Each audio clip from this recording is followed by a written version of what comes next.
My name is Rich Horse, if you don't know me. I've been running the Elasticsearch Elastic meetup for the last year and a couple months now. As you can see, I'm trying to do east side, west side, and right now we're looking at hopefully next month, be a 2-car, mid-month. And then also I'm talking to yellowpages.com, yp.com in Glendale, and also Disney, potentially August, and then Riot Games in September. So I'm always looking for speakers. So if you guys wanted to present on any part of the Elastic stack, you know, Kibana, Logstash, Elasticsearch itself, ping me online and let me know if you're interested in speaking. So before I get into this, I usually go around the room and have everyone introduce themselves, but this is the first meetup. We actually have 2 presenters, which is excellent. And what's nice is they're both building on top of Elasticsearch, building their products on Elasticsearch, so a couple of vendors doing this. But I would like to give these guys a feel for the audience. How many people use the whole Elastic stack? What about just Elasticsearch itself? And then Logstash, and then Kibana. That's me, more me. Okay. All right. I'm going to hand over to Crate.io to do their presentation. So, thank you.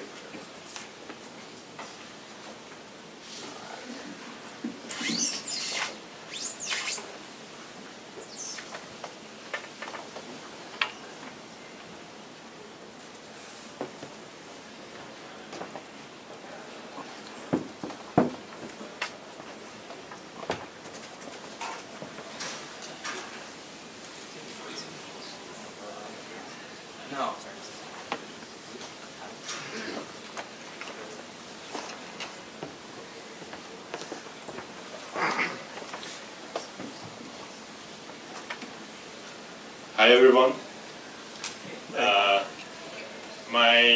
My name is Johannes, and I'm from Crate.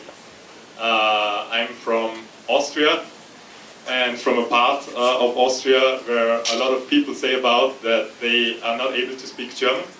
So I'm now giving the presentation in English. So as I'm not able to speak German, and it might be a little bit hard sometimes to understand, so if you don't understand anything or have any questions, just raise your hand or just ask. Also, we're now on a West Coast trip. So we started yesterday from Zurich, heading over to Los Angeles. And this is today's a second day in the States. As I learned yesterday, what we did was a red-eye flight, so we extended the day to 25 hours. It's the second day of a jet lag, so when I fall asleep today during the presentation, just come here and wake me up. I'm talking about Crate.io today, and the title is how we build Crate on top of Elasticsearch. That's also the one of the most important parts. It's Crate is based on Elasticsearch, and I once did a meetup in front of an Elasticsearch crowd in Vienna.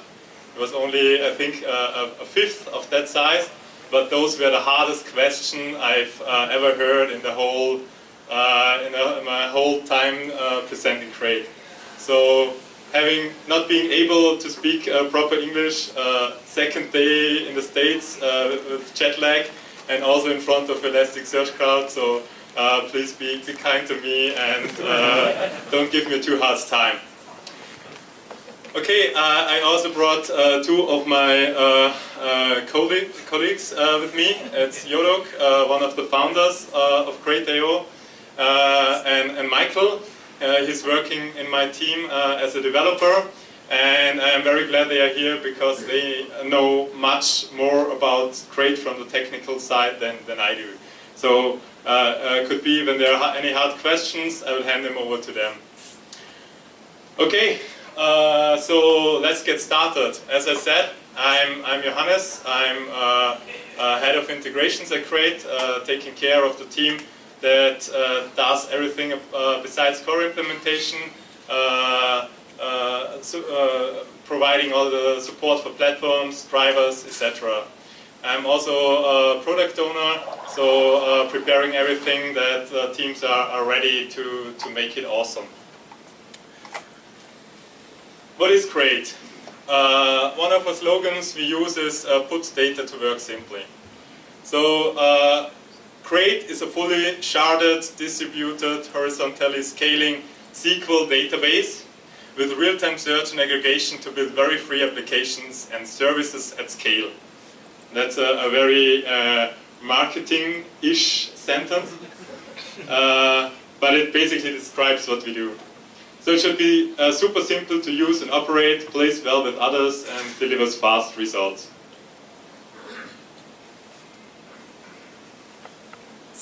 So the main use cases for Crate are Internet of Things. We have a lot of customers who work in this field. So also very similar to the second use case. They produce a lot of events. We have customers that build tools that ingest up to 100,000 records per second. So that's one of our main use cases. The other one is real-time analytics and dashboards. So also a lot of event-based data that should be visualized and presented in a nice way, and also provide data in real time. So that's also something we do. And then SQL on Elasticsearch. People who used Elasticsearch before but wanted to use the SQL layer, they also headed over to Crate. So yeah, we're a database. We call ourselves a database, and we have a standard SQL layer. And at first I wanted to turn things around, but I'm now starting with the demo, and I hope everything works fine. So this will give you a good impression of what Crate is and does.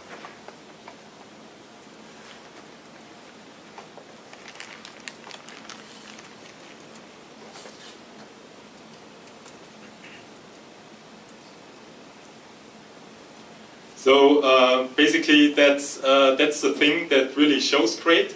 That's our admin UI that gets shipped with Crate. What we see here is the overview page where you see a couple of metrics. You see which data is in the database. As you can see here, we got replicated data.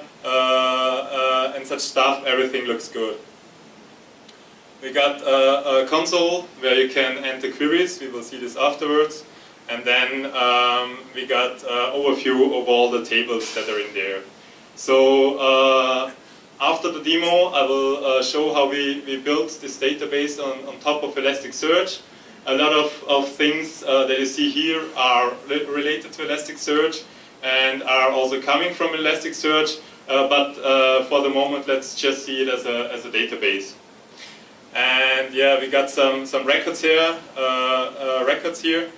We try to have for demo thing. We have a couple of bigger tables added there. So for example, okay, yeah, I have to rearrange things a little bit. Sorry. One thing I forgot to mention is that I'm not used to talking into microphones. Yeah, so we got this, for example, this GitHub table here, which says first thing partitioned. We will also see afterwards that we are very transparent with how things are partitioned in Crate. And then we see a couple of other metrics, like how many shards we have at the moment, how many shards are started, and yeah, also the size of the data inside, and so on. Then we see here that we have a partition column, which is month partitioned in this case, and then we also see here the partitions. So this is GitHub data we pull from githubarchive.com. Does anybody knows this website? Yeah, it's basically every event that ever occurs on GitHub is published there, and you're able to download this data in, I don't know, whatever data format. We built an importer for this, and it's a nice possibility for demos, which I'm not using today. I'm using other data, but just saying. What we see in this table is also that we, as a database, we have additional types compared to other databases, like the actor, and the actor is an object. An object can also have defined types. We will see this a little bit later then.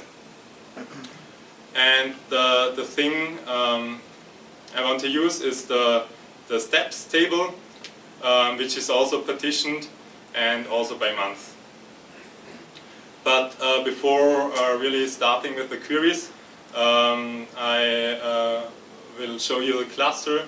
So basically what we built here is an overview of the current cluster, and we can see here that in our demo cluster are at the moment 12 nodes. Yeah, if you go then through the nodes, you see things like CPU usage, heap usage, whatsoever. Okay, basically that's our admin UI, and now I will show you some queries. So what we try to do is we want to really work with big data. I talked about the use cases, IoT, event-based data that should be somehow shown in a dashboard, and they are generating data and data and data. And what we want to do is we want to work with live data in real time. So for example, if we have this steps table, it's about 1.6 billion records that are in there at the moment. If I just do a select star from steps, you can see that it's a very simple table. So we got this month partition. The column, the table is partitioned by. We got the number of steps. We got the payload, which is always null. We got the timestamp and the username. So basically, what this table is showing is, you know, all those fitness trackers on your wrist or your phone that all just counts the steps. And that's what we do here. So we have the number of steps a certain person does at a did at a certain timestamp. 2 steps. What? 2 steps. Yeah. Yeah. Or 15 steps, for example, at this timestamp. Yeah. So we collected them, and to be honest, I don't know where we took the data from. It's just the format was provided, but it's a nice use case, and it shows how things could work. So we already did this over 1.6 billion records. We did this count star, and it took us 0.33 seconds. Now we can also sum the steps.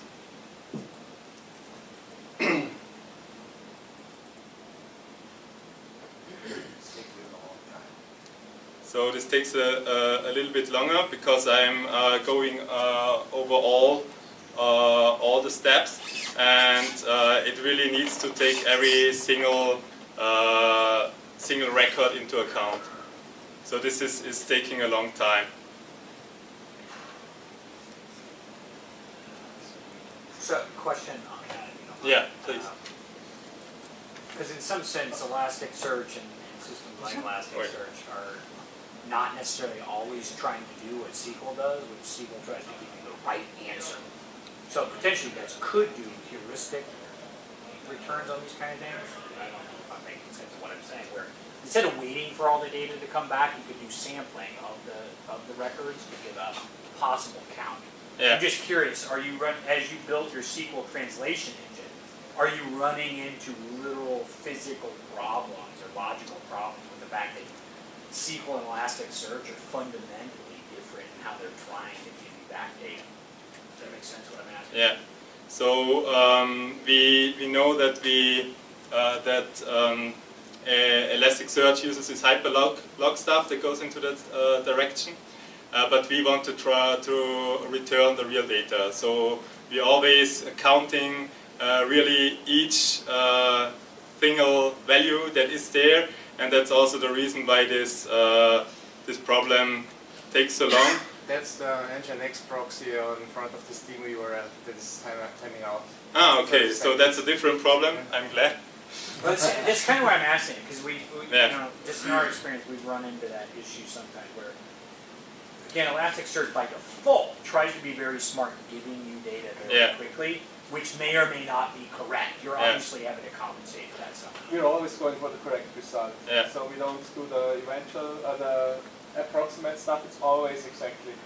And is there anything in your language where you could set a flag that says, go ahead and give me the... Then it would be a function. Then you would do the whatever, select hyperlog log from something, but the default SQL behaves like SQL. Okay. And also no limitation on shard results, limited 1,000 results per shard. We're not having that. We are not using the query engine at all of Elasticsearch. We're just using the scene and that stuff, but not the query engine. So you're not running the hot shard issues? Sorry? Sorry? You're not running the hot shard issues on the backend data? What's the hot shard issue? Like let's say on your backend, one of your shards is, for example, say with like name search and Smith, and you're trying to do a select statement, you're not hitting that, you never hit the issue with the shard just gets kind of pummeled. That's the way the query's coming by. I mean, it seems to me like this depends on how you shard, what sharding key you're using. If you route all the Smiths to just one shard, then we'd be using the same mechanism. I think, not entirely sure if I understood your questions right, but I think we'd run into exactly the same issue. But I would need to understand it closer. I'll Google for it meanwhile. Okay, so let's try to run this again. It will time out. It takes 50 seconds and the timeout is at 30 seconds. Okay. Then try the next query. So what we then can do is that we sum the steps and we give a username and a partition. So we say, okay, only the steps that were did by Gosinski in September 2014 should be shown. And we see this is much faster. So what we're doing is, as said, this table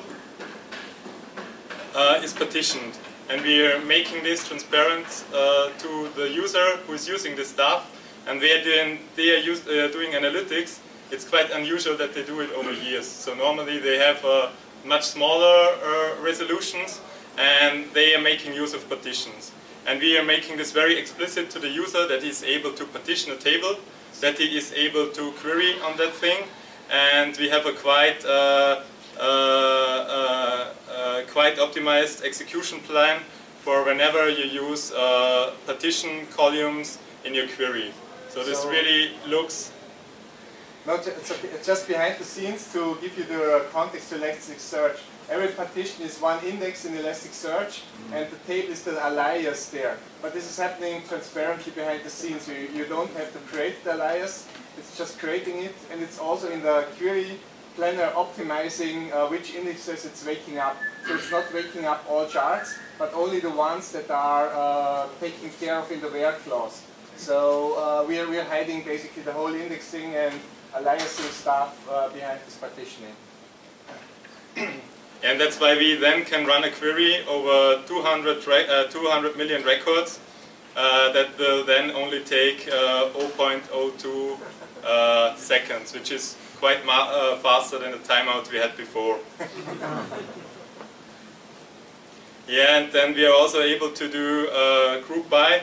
So we are now looking at this user Gosinski, and also on the data from September 2014, which is also the partition thing, and then doing a grouping on day so that we then know how much steps he did each day.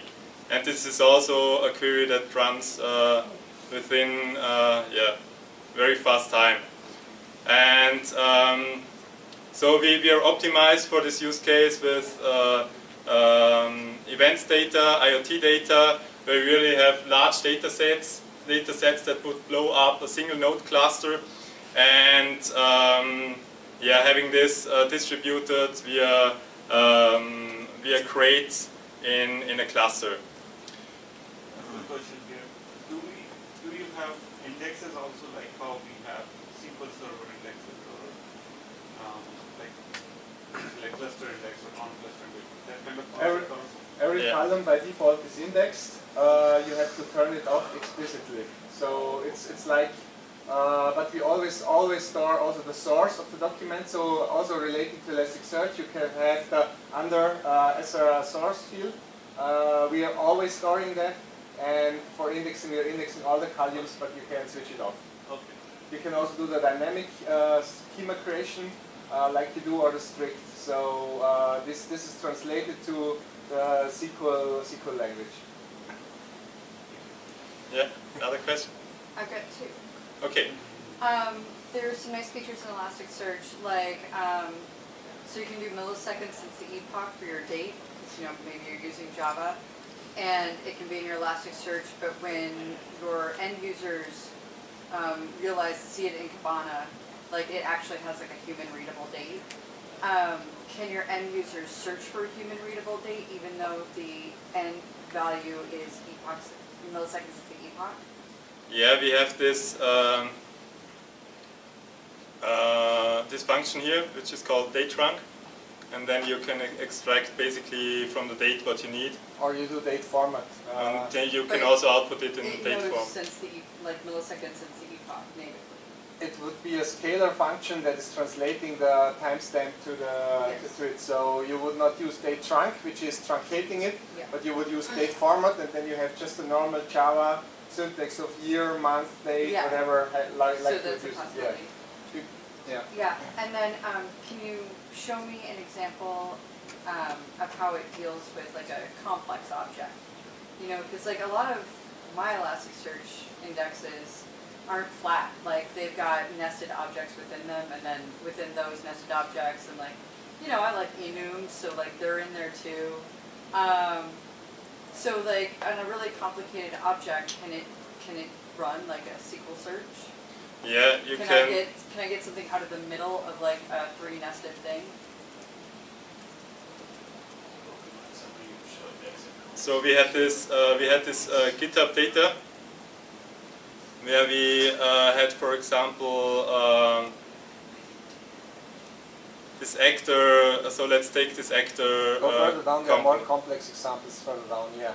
Yes. Yeah, that's what I'm looking at. Now, can we look at something in that repo? Yeah. Like maybe, We can for example, select this,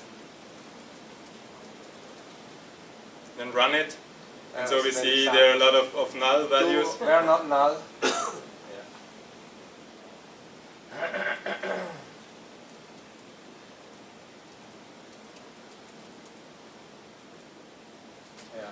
And then we have the... Okay. Yeah. No, that's awesome. And we are also having some Scala functions for arrays, where you can concat arrays and do stuff with arrays. So that's all from SQL. Usually you use your client library. So in Java you just have the JDBC driver, or Python SQL Alchemy. So you don't deal with that. So at the end of the day, you're not using the SQL stuff, but you use your object relational mapper that is taking care of that. SQL Alchemy ties into this? Sorry? You can use SQL Alchemy there. Yes. Okay, so basically that was a short overview of what Crate is and what it does. And now I will just tell the short story on how Crate became Crate. So everything started with Elasticsearch. A lot of people who work at Crate now worked before at a company called Lovely Systems, and Lovely Systems was they worked on Europe's Facebook, for example, and other larger sites in Europe, and they were using Elasticsearch, and they loved it, and so they used it more and more and more. And so they also started using Elasticsearch as a primary store. And then they started to write plugins. And one of the first plugins was the in and out plugin. So there was the problem that getting data out from Elasticsearch and data back in was always a hassle. So they created this in-out plugin, and then you could do over the Elasticsearch API a simple export which writes a JSON file that could easily be used then. And then there was also the function to read a JSON file and then insert this data into Elasticsearch. And the interesting thing is that this plugin is still part of Crate. So we have a SQL syntax that says copy to and copy from, and with this syntax you're able to read and write JSON files that could be easily imported and exported from and to Crate. And there's also, so if someone wants to use it with Elasticsearch, it's still available. I don't know if it still works, but with a very early version of Elasticsearch, this might be the case. Another thing was the time facet.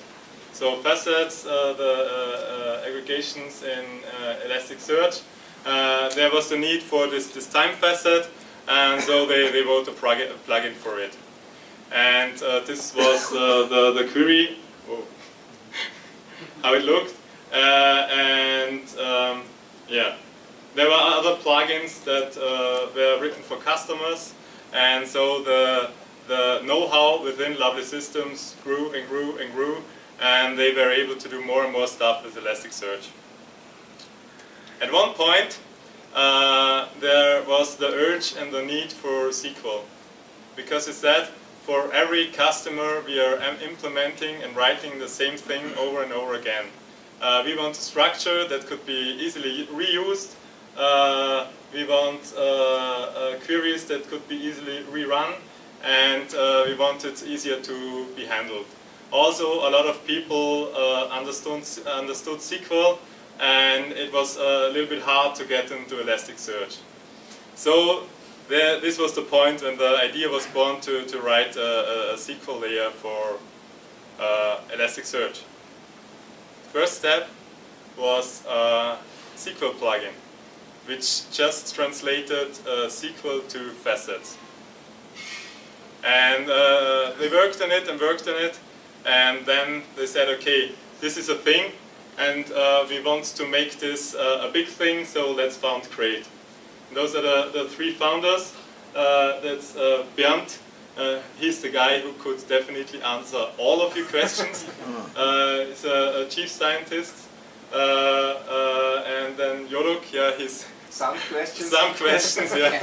For some he has to Google. I think he's calling Bernd now, writing SMS. Yeah, and then there's Christian, who's basically the business guy, business part of Crate. Okay, and then they started to, yeah, and at this point it was also the point when they forked Elasticsearch. So they stopped developing plugins, and they made their own fork of Crate and built of Elasticsearch, and built Crate on top of it. So, and now here's an example of the biggest rewrite. As everyone is used to group by in SQL, a lot of people said, hey, you're doing SQL, so why is there no group by? And yeah, so they introduced a reducer, which is basically a new layer in the execution plan of Elasticsearch. So a rough overview how Elasticsearch does things when you want to get data out of it. Basically, if you see this as nodes, every square nodes are collecting data and giving it to another node. Could be also one of the nodes above, and merges it, and then it's passed to the client. This had the problem that this wasn't too performant for the things we wanted to do, for doing group by, also with aggregations. And so we added another layer. And so we are doing the collecting on each, also on the nodes, and then giving it to other nodes, which do a reduce, which is very, very similar to the map reduce stuff you know from other technologies. They are doing resorting stuff, collecting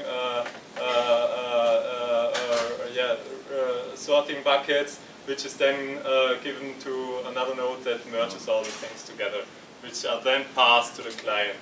So this was a huge thing that had to be done in our code base, which then finally led to the thing that we rewrote basically the whole, the entire execution engine of Elasticsearch to make it the now execution engine of Crate. And at this point today, we are using Elasticsearch more as a framework.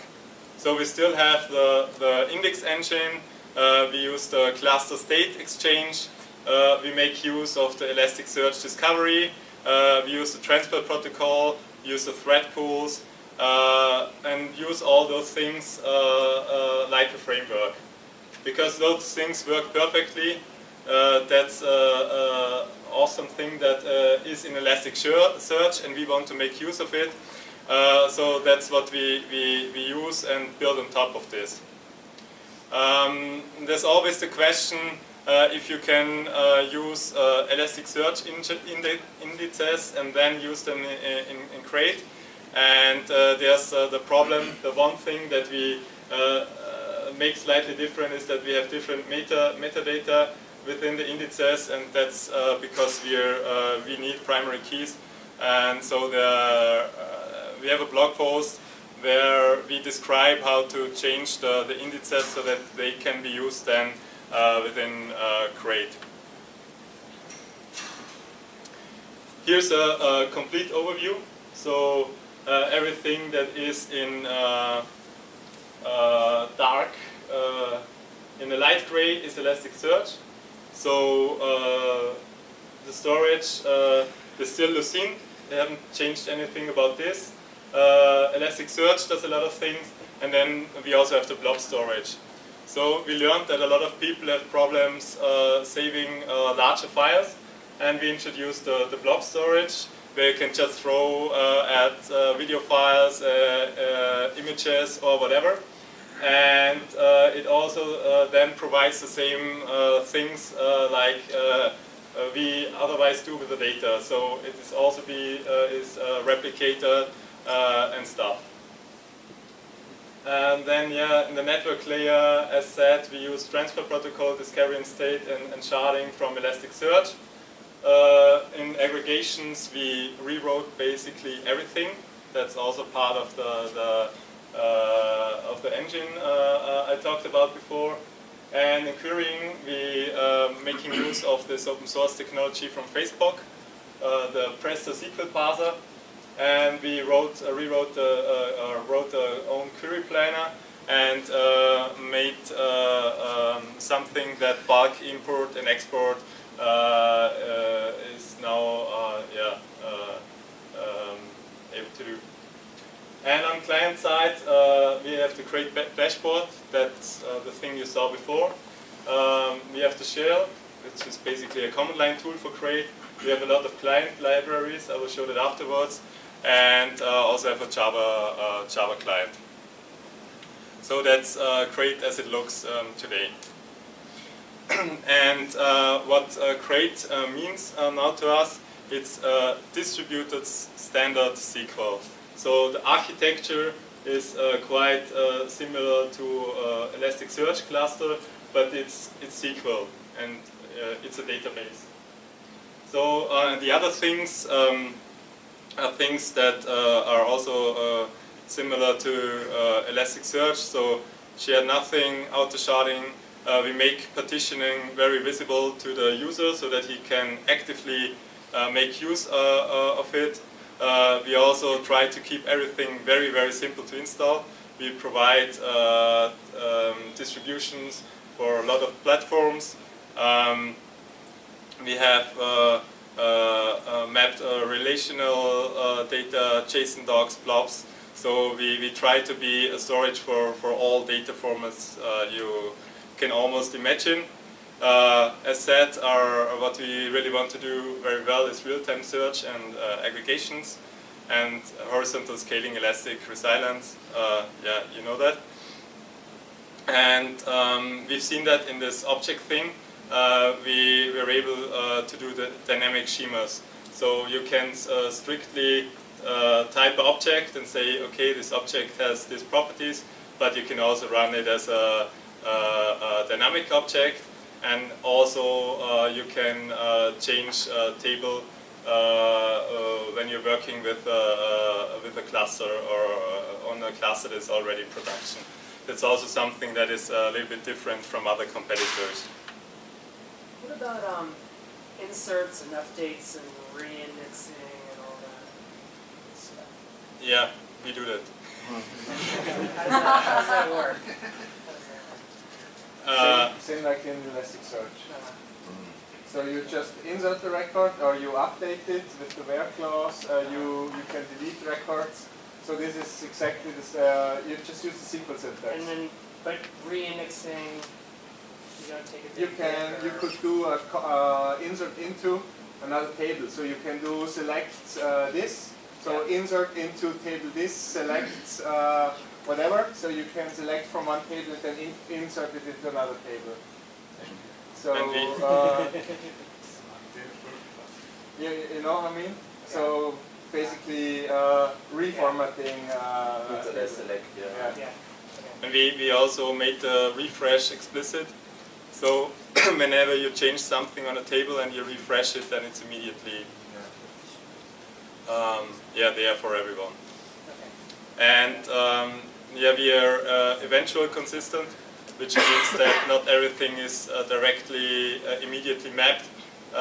Some operations need some time to be distributed all over the So class. the whole consistency level is also quite similar to Elasticsearch. There are some tunings we're doing where we are more conservative. So for example, for a long time, replicas in Elasticsearch were not written synchronously. Now they changed the behavior. We did this from the very beginning. Also, the other there's some cases where we, let's say, are more conservative than the default settings in Elasticsearch. But other than that, I think we just can skip it, as most of that is similar to Elasticsearch. The aggregations are the important part, because we can, whenever use it, the query planner is using this distributed aggregation thing where we are reshuffling the data in the cluster plus the SQL interface there. Yeah. Excuse me. How about like commit protocols? Do you have that similar to regular databases? Or if you don't get to commit protocol, it rolls back? Is that No, part of it as well? we don't have that at the moment. How about as far as logs? It's for read committed. So if you start read select or whatever, then this transaction or this read, so this is consistent, that view. So if you're inserting the data while you are executing this select query, this is of course consistent because it's using the same pointer to the Lucene index. So this is the consistent view. But you cannot create an isolation context where you are writing or doing stuff in this isolation context and then rolling it back. That's not done. Theoretically, it could be done, as Lucene is exposing some of this functionality, but we are not yet utilizing it. All right. Is your security setup similar where you have groups that you assign people to? Is it down to like the row level or object? So this is, I'm not super familiar with plugins like Shield. What we're doing is we have plugins that do SSL client authentication. So this is also part of the enterprise version we are going to ship soon, and also ACLs on the table level. but this is also going to be part of our enterprise release, which is ready, let's say, in 2 or 3 months. Right now we have this in internal versions. Okay, we said we wanted to be play well with others. We have a lot of drivers. We have a lot of tools we're working with. No, it's not Grafana, it's wrong. You pasted it wrong, it's the Grafana stuff. Okay. The Grafana is already there. Yeah. Okay, so we have our SQL features are not 100% what's in the standard, so there's some differences.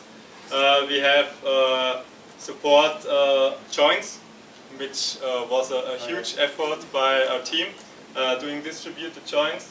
We have at the moment cross AQ and inner joins, and we are constantly improving that.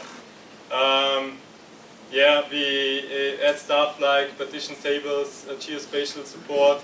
We're using a lot of the full text search thing that come with Elasticsearch. And we are working on subselects. That's what we do at the moment. We have no foreign key constraints at the moment, no sessions, no client cursor. That's also something that we are currently working on, and no transactions.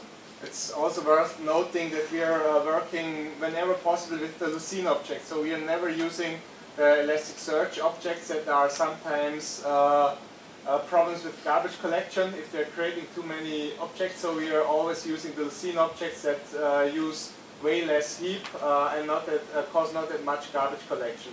So we are always using doc values and stuff like that. We don't even have the other things there. Okay. The things we are competing with. MySQL. A lot of people coming from MySQL asking us if they can do crate. Hadoop, Cassandra, Elasticsearch, of course, MemSQL, MongoDB, and other traditional preparatory SQL servers. We have one example for customers is SkyHigh. As said, they're having security events, and they are making use of this dashboard use case.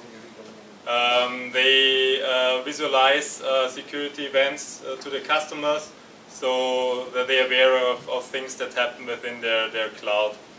And they are doing 3.2 billion inserts and updates per day, and have up to 48,000 concurrent TCP connections.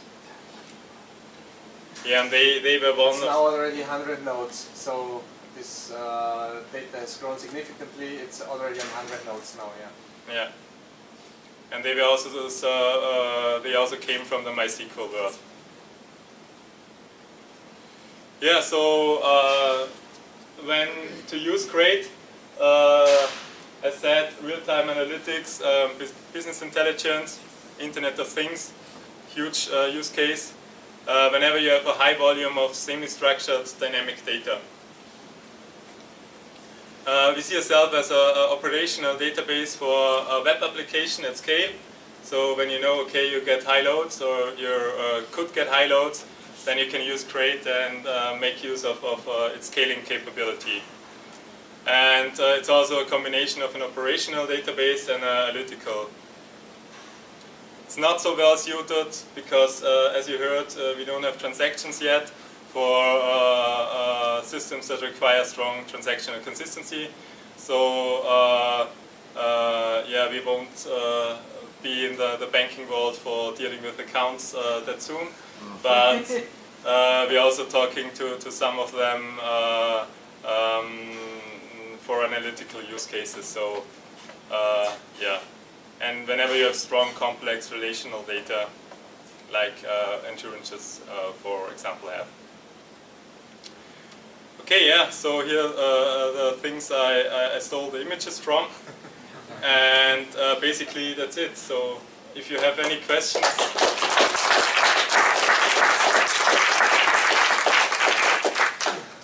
If you have any questions that either I or Jodok are able to answer, feel free to ask.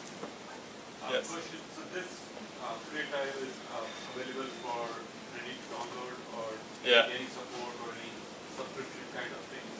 No, it's open source technology, and it's available to download for free. And we also have very active support. So when you post something on GitHub or we have a public Slack channel, go there, ask questions. We are ready there to answer your questions. So for any like advanced support or any production support kind of, let's say if you implement this, so for that we need to buy some subscription or support contract or something? No, we give community support. But if you want to rely on the support and wake us up at night, yeah, you have to pay something. Other questions? How did you guys implement the joins?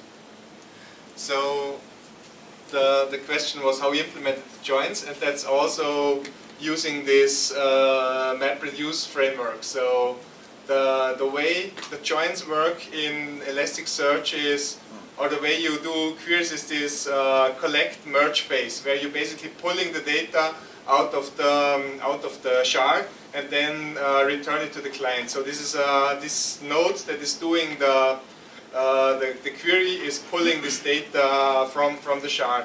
When we do a join, our query planner is deciding that it is running this more complex query. So it's changing from this pull mechanism to a push mechanism. So the shards are starting to push the data into a processing pipeline that is basically consuming the data, because you don't know exactly how big are the tables to join, what is the cross product, how do you filter on it, if you want to page to it. So short answer is this query engine is also able to change the direction of how the data is being pushed through this pipeline, and then it's doing this join in a distributed way on the nodes that are also used for reducing of the result. And that's also the reason why it's going that super fast. We recently published an almost scientific article on this topic, and I will post. I promised to publish also the slides, and I will post it on the slide deck on the bottom, the link to this article. And the cool thing is, because they're running in this distributed fashion, they're also scaling linearly. So running POCs also against databases like MemSQL, for example, which is super fast there, but on joins and on scaling joins we were able to outperform them because of the way with Netty and all the stack, how Elasticsearch is built. This is really super powerful in shipping data around, building a lot of TCP connections, pushing stuff in the cluster. So that's working really cool. Yeah. Is there a way to show plan, if you execute one of these complex SQL statements, is there a way that I can see the actual plan that was executed in the background? Yeah, we have explain. Oh, nice. Yeah. It's a limited explain, but you can explain a query. It's getting more and more support. We also need this for debugging now and then, so we're just adding more and more explain functionality as we do. But the planner is still at the beginning, so we're now about 20 engineers, and we're trying to focus only on this query engine. So all of the stuff we're using, but doing the plan, doing optimizations there, choosing different strategies. So we have nested loop implementation for joins. That's exactly what we're doing.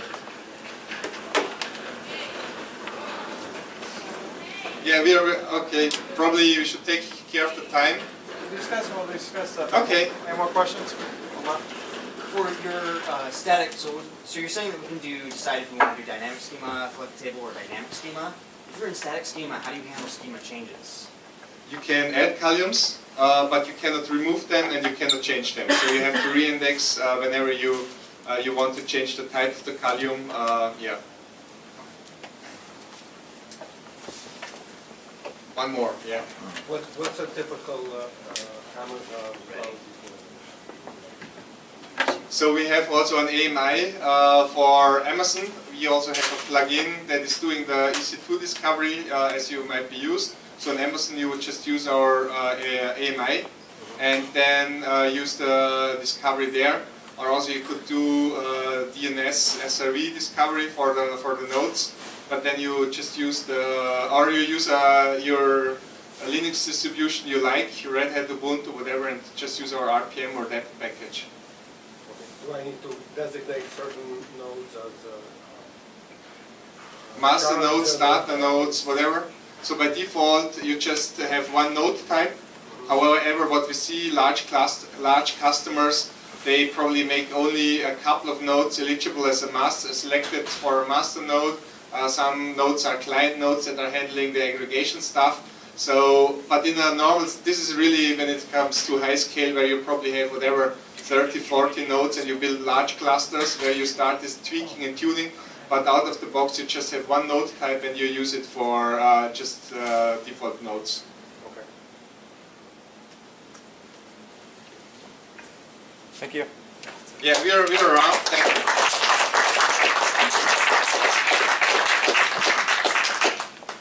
So anybody wants to get up or whatever and give your input, please do so.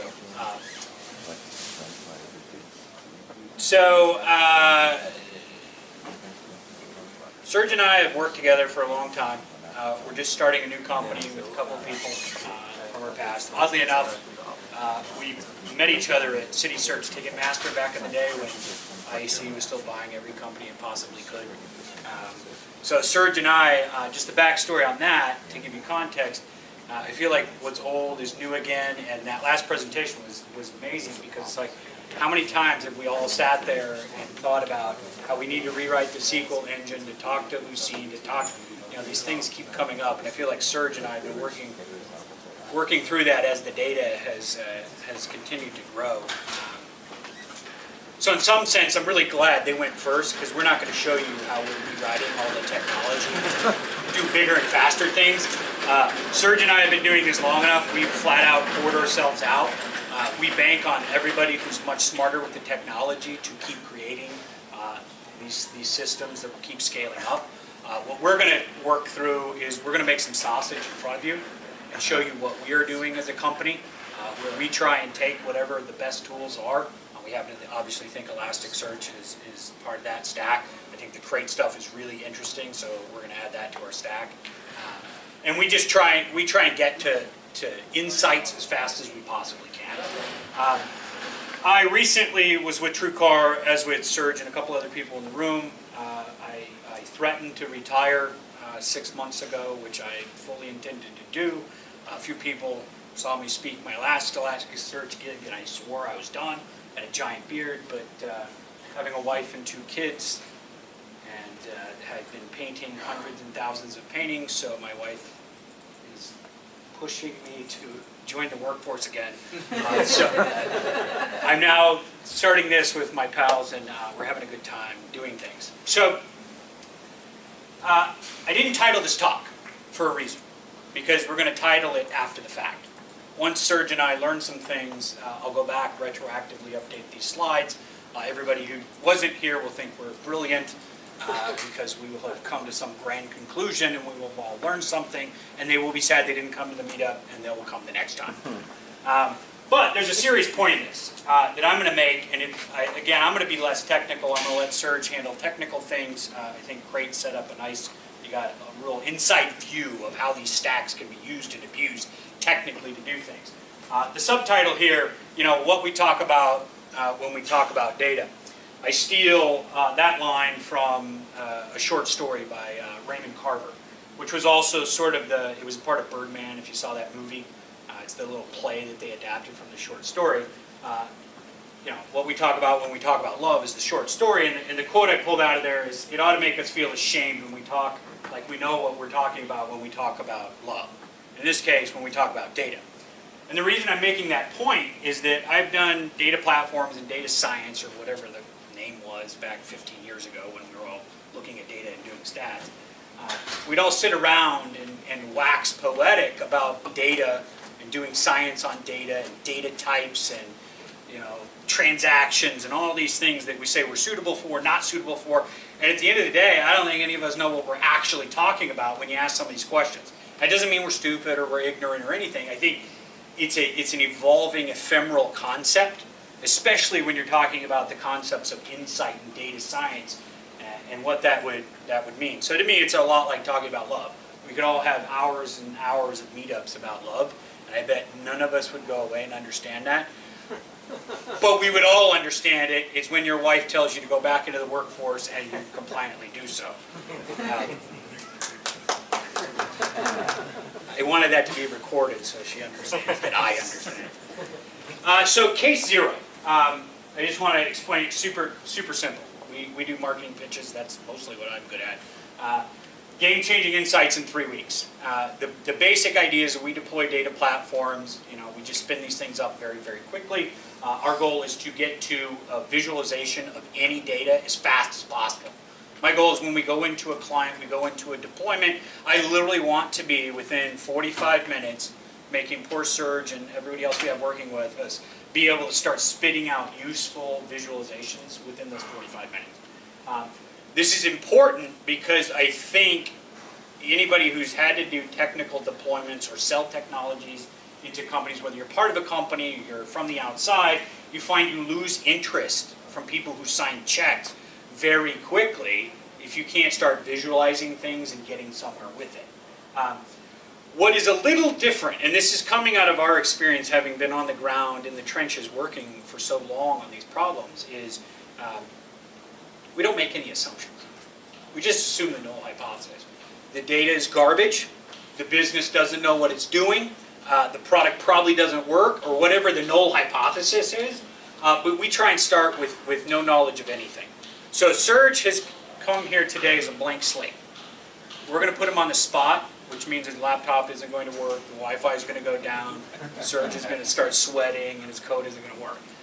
So I'm going to ask the crowd, give me a topic, and we're going to let Serge go plug it into the stack we're using, and he and I, once I get through this preamble and pause enough, we'll put Serge on the stand here, and we will start using the stack to get some insight. So anybody, throw out a topic that's top of mind, that's interesting. Penguin populations. What is it? Penguin populations. Okay, so we're doing penguin populations, and to improve Serge's chance of success, you can extend that if you don't find enough interesting data out there to you could do mammals, birds, Arctic creatures, but get us somewhere, get us going so that when I put you up here, we can start picking through it. So Serge he's not going to make any assumptions about what this will tell us. It may be at the end we have created the world's stupidest application of Elasticsearch. Fine. I got news for you. In the business world, that's still useful. Getting nowhere is still something. Serge isn't going to make any other assumptions than we're going to go find data about penguins and other related things. We're just going to start looking at data, and we're going to love the process. When we, as a company, and as technologists and scientists go out to a client, this is some of our pitch. We're going to make the sausage in front of you. Why? Why do I want to do that? Because I don't want to be in the game of being woken up like they are, being paid to be woken up. I want to be done with a client in 3 weeks and have taught them everything. So in a sense, our process is open source. We try and just give the client everything we can do in 3 weeks, and if they feel capable of taking everything over, they take it over. If they want to continue to pay us, I'll take 40%. Serge can, answer all the questions for the next 2 years for 60%. So what are we deploying in the platform? And again, we'll update the logos here to include Crate because I actually, this is all sincerity. There are SQL deployments that are important. That's an interface that some clients definitely need. They have existing tool sets. What we care about and why we've selected these tools. Obviously, we use Hadoop where it's necessary. I think what's interesting about what Crate showed is a hypothesis I have been throwing out for years, probably since I learned about Hadoop 10 years ago and started to use the basic framework, and had already been doing Lucene things at various search engines that I've been at. One day I realized these worlds had to go together because they fundamentally are trying to solve the same problem, right? You're trying to do as much data searching in real time as you can. You want to have a sharded approach. You want to not have to think about connecting all the nodes and remembering all the settings and all the shit that you set up. You just kind of want to get useful work done. Hadoop, starting down a path of a certain kind of architecture, kind of went one way, right? Just do big, giant scale. People aren't necessarily going to do big data in real time, so it kind of built up a nice, big, giant distributed file system.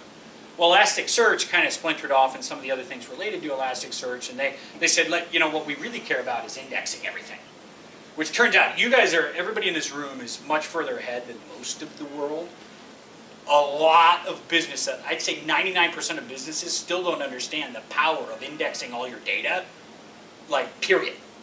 So I like that Elastic, why I started to grow into Elastic was that was kind of one of the base level things that you cared about in Elastic. You just turn it on and any data you throw out automatically you get to search over.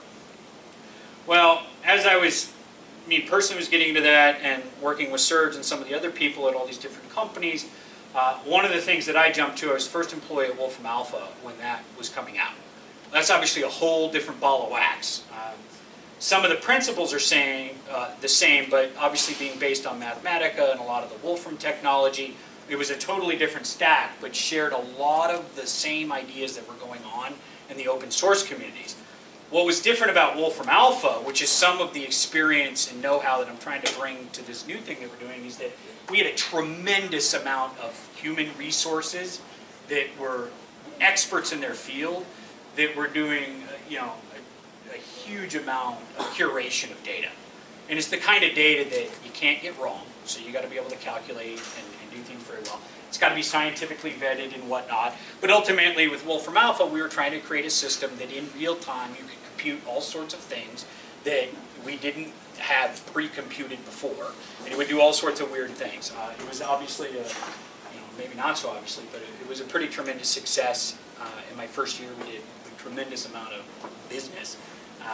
There's a lot of enterprise stuff, which also kind of keep me off. While there's a lot of consumer internet stuff that's really cool and fun to work on, for these data kind of things, the real money, if you care about the money side of it, is helping other businesses get insight from all this weird data that they have laying around. We were able to do that at Wolfram Alpha. I learned a ton of technical things that I don't think I would have learned in other systems. Part of that is this other thing that I doubt very many people have heard of, which is this little company called Nth. It was started by my buddy John Grace, a fellow U Chicago graduate. He's one of the patent holders for a bunch of stuff that went into Teradata and some of these other old systems. He continues to have patents on some pretty significant math for doing a lot of the stuff that related to the stuff that Crate's doing. A lot of cross data set when they're not logically or physically located in the same space. He's got a lot of math for you to do computations using SQL-like things. And I turned him on to a couple years ago. I said, "It's cool what you're doing, dude, but you're still like 20 years behind because you're still." He mostly was selling government contracts and doing SQL, cross SQL kind of virtual, what I consider like virtual layers on top of all these SQL databases. I said the world's moving to Elasticsearch and Lucene-based things, so you need to take all your amazing stuff and be able to talk to all that old world stuff, but also move your main technology to Elasticsearch, which he's been doing. What's cool about what Nth does, they've been indexing thousands, hundreds of thousands of open data sources, which makes it super easy for us to do discovery, to do added on data analysis to whatever the topic is. I don't know if Serge is going to have enough time to combine all these data sources, but we'll see how far he gets. But Nth is a really cool thing that floats with our relationship with the Wolfram Alpha stack as well. And then ultimately Kibana, which most of you are familiar with, and it really, in some sense, it's arbitrary which graphical charting engine you use. I just happen to really like Kibana, and I like their approach because they very much are Wolfram Alpha in the sense that they will, Kibana you can make talk to anything basically. And with things like timeline, I mean, you can do all sorts of weird arbitrary specious correlation kind of analysis. So in a sense, Kibana is the interface that I use to sell contracts. I forced Serge finally for 15 years working together to get good at doing more than spitting out command line tabular Perl output and do some nice nice graphs in Kibana. So who we are, just to give you a little sense, this is kind of a joke, but I won this award from a magazine that I didn't know was even still published 5 months after I retired. So I guess I'm a top 100 innovator in tech or something, I don't know what it is. But it's just, you know, marketing stuff. It's a collection of 8 of us right now, an extended set of folks. Lots of different backgrounds in different media worlds and tech worlds. We need some diversity on here, if you ask me. So, Serge, how far are you getting? I've got some, but it's like just 18 records you can find. For what? Penguins? Penguins, Emperor Penguin. All right, go for something bigger. Go for something bigger. You're going to be on the clock here in 3 minutes, and we're going to work through this live. And if Serge, you know, this is how you do it. When you threaten to do live demos, you know, just for people who ever will end up doing these again, it's always good to have a backup. So Serge and I have been playing around today with a bunch of data sets. So if he doesn't get anywhere in 3 minutes, we'll pull one of those up. And then we will go back and finish the search for penguins and find something interesting to say about them. What I will do, and I'll kind of give you the preamble for what Serge is going to end up showing, just my own perspective, and maybe this is useful to you or not, but I find that in data science we care about 2 things. And whether you want to call data science, business intelligence, analytics, whatever you want to call it. I always try to, any insight is going to be based on changes in space and time. Changes to the network, changes to behavior in space and time. I know that sounds simple and stupid, but I find that way too much data science tries to get too advanced. And it tries to do fancy neural networks and machine learning and all these cool things that we've developed, when really, if you can just count or aggregate the things by their geolocation and by the time in which the events or whatever occurred, you get about 90% of data science done. And so what I'm not doing is part of the product that we sell, is attempting to sell you know, really fancy neural network. We can deploy those. We had at TrueCar, we did tons of that. We had all sorts of weird image recognition to put prices on cars based on you clicking the button. We could do all that. Wolfram Alpha does all sorts of bizarre algorithms. But I found for most businesses and most applications, you don't need to go that far. I just kind of put these up because they're fancy visuals, actual visual things that we've done. We analyzed all of Kobe Bryant's career just to show, you know, all his different stats over his entire career, and we made a really pretty interface that you can go look up, and I'll make sure everybody has the URL. I think it's kbviz.com that we put up. And the idea is to really just give you a really cool way to get at Kobe Bryant's behavior over space and time. You can actually find a bunch of fascinating things out. This is another version of that example, or that idea that I'm giving you. Here was another visualization we did. We analyzed concert tours in the US over the last, I don't remember what it was, 10, 15, 20 years. Try to give people a sense of what were the most valuable concert tours that had ever occurred. Now, it's kind of an interesting thing because it would be one thing. I don't think you'd get that much insight by looking at a tabular data set and figuring, you know, just looking at it, you know, adding up the money. What's interesting about this, you can imagine, when you plan out a concert tour and how to maximize the money, you basically have the traveling salesman problem, right? How am I going to get all this equipment and all this shit to all these cities to maximize the crowd and the dollars and the merchandise sales, et cetera, et cetera. So you really do, there's actually value in visualizing it and using some of these tools that would be very hard in just tabular data. Which is why we are focused on going from not knowing anything about a data set or a bunch of data sets and trying to visualize it, because we find interesting things in the process. Serge, I'm going to put you on the clock. I want to get you up here. I know, but it's good sausage making and show people what you're going through. And as I unplug and I get him up here, the reason I want to, even if we fail tonight, I want you to see the kind of tools and the stuff that Serge is going through, because, and this is a very subtle point, but it's an important point. I actually have found the real insight that matters in a business, and with a technical problem or however you want to say it, is the process you went through to get to that insight. I'm sure if any of you, how many people here work on a BI team or an analytics team or supporting one? Production team, like some sort of data engineering team? like operations support, sysadmin types? Software engineering. Okay, so you're all in sort of that position where at some level you're supporting some forensic function, right? Yeah.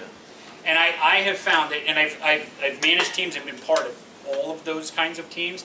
I found that the knowledge of how to do the forensics is more important than whatever the forensic output you got. Because A, if it's something useful, you need to be able to repeat it. If it's something not useful, you need to make sure you want to avoid it. But that forensic pattern and that behavior that you're developing is actually telling you a lot about the complexity of your problem or the ability for you to notice interesting information. Again, a very subtle point, but it's important. This is what I tell all the clients, whether they're big or small. I say, not all insight is worth finding out.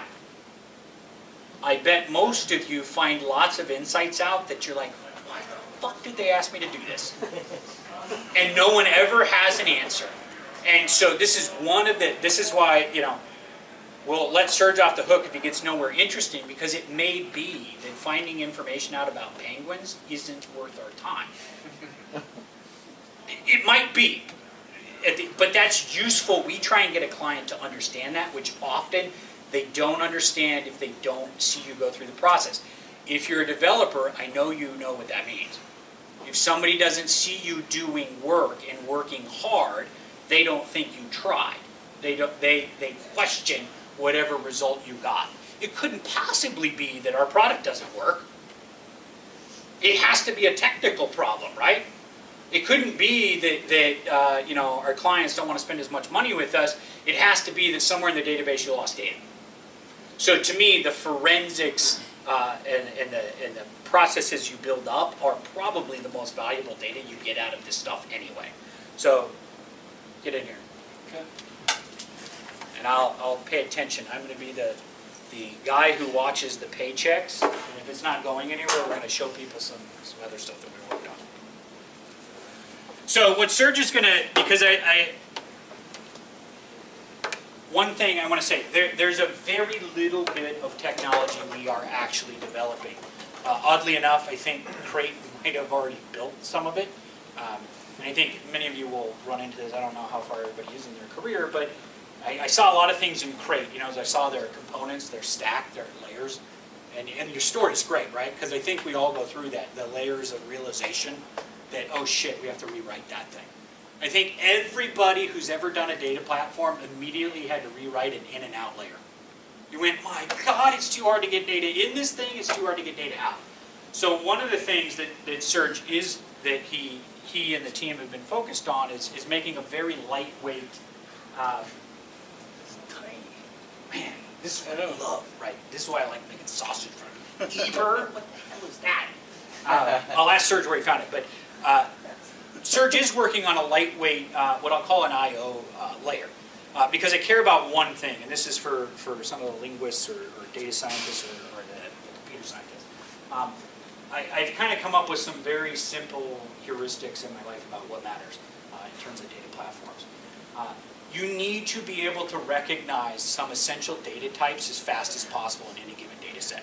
I already kind of gave away some clues on that. You care about geolocation, and you care about timestamps or some sort of date-related thing.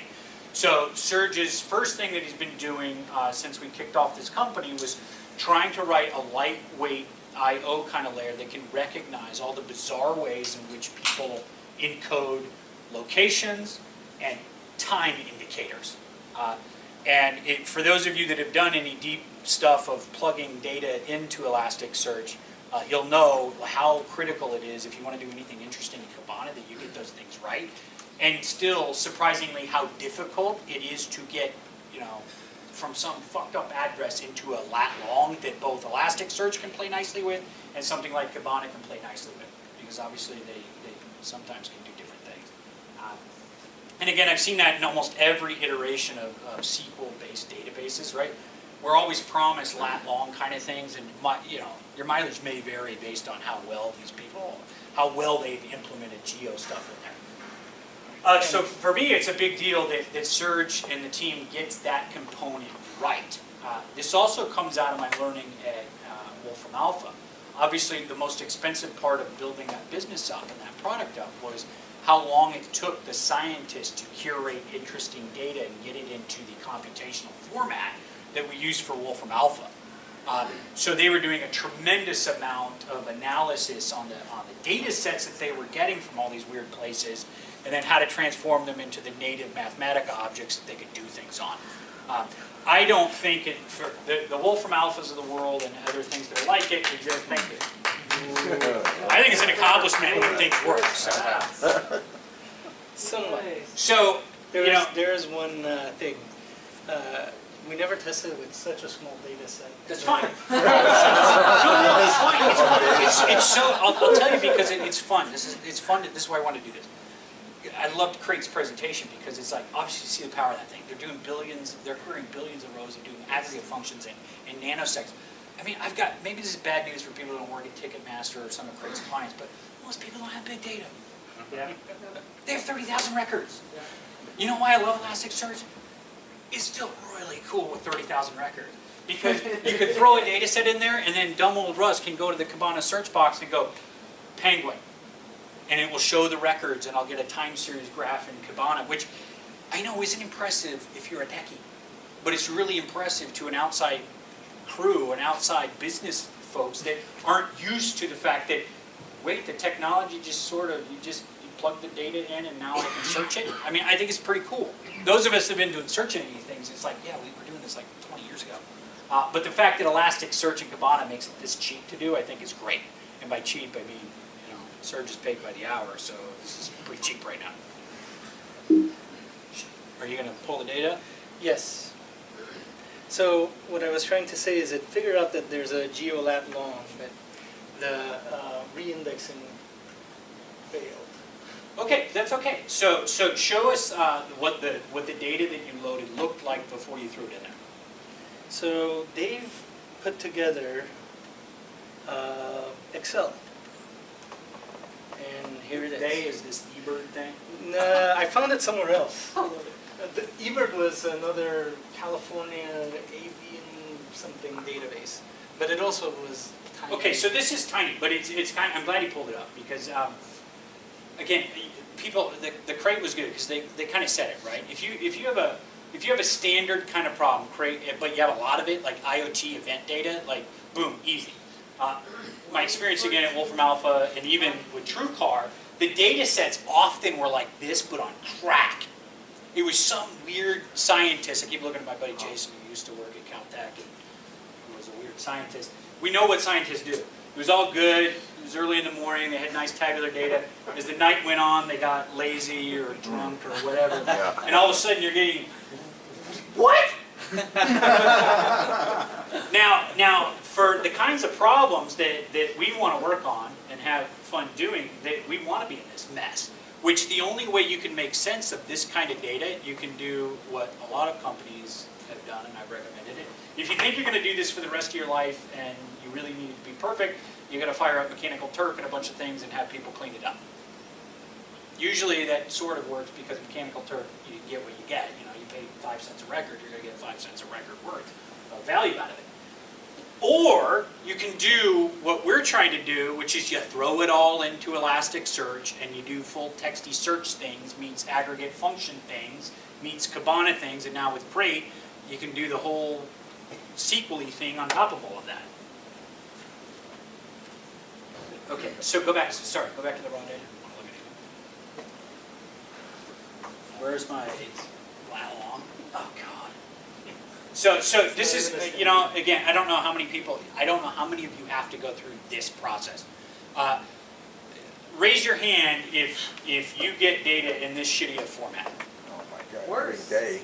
Worse. Okay, but how many of you get data, by the time you get data, it's already well structured, you know what the schema is, you generally know what you're dealing with? Never. Okay, so it's kind of an interesting mix, and then there's probably some people in the middle. We're trying to play upstream, here. By the time you get to where we've cleaned this up and we have an idea where we're going, we hand that off. There's some other team that's usually internally more equipped to do that, do it at scale, etc. This is it's a good example because it's so typical. This would trip up I would say 99% of the libraries that you could find to do geolocation. This is somebody's random decision on how to codify this, right? It makes sense to us as humans, but there's just no geocoding thing because I understood that. And Jason, being Jason, probably fat-fingered, 14 out of 19 of these.